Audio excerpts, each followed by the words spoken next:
I'm Russell Ford, founding partner of Ford Murray, a national immigration law firm based here in Portland, Maine.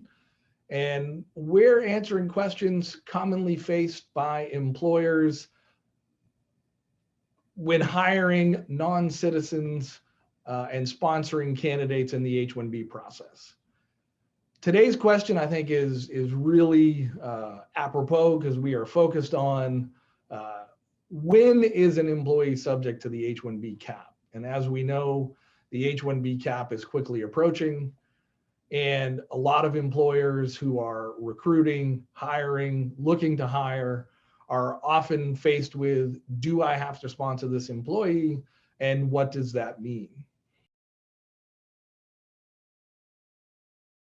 An individual is subject to the cap if the employer is not exempt.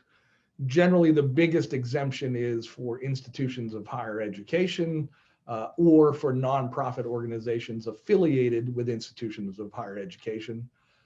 If the employer is not exempt, then we look at, is the employee exempt? And how is an employee exempt from the H-1B cap?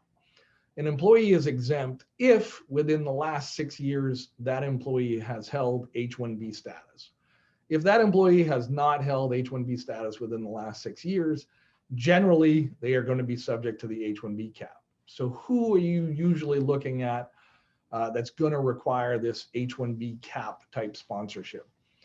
Current F1 students who are working for you or could possibly work for you on optional practical training, J1 interns or trainees, possibly TN or E3 professionals who are working for you presently, but you might want to sponsor them in the green card process, or an individual who is here working under an L1 intra-company transferee for another organization and you're looking to hire them into your organization.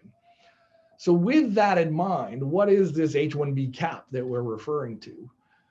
The H-1B cap refers to the idea that US immigration limits H-1B visas to 85,000 in each fiscal year.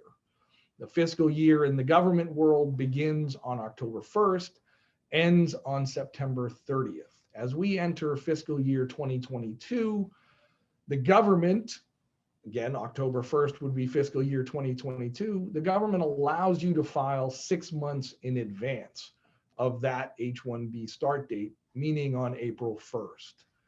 There is a race to file for this April 1st that will be the subject of another one of our videos, but in that process, employers register to find out if they can be a part of the H-1B lottery, get their person selected, and file an H-1B for their person starting on April 1st, so that person can enter H-1B status for their company on October 1st.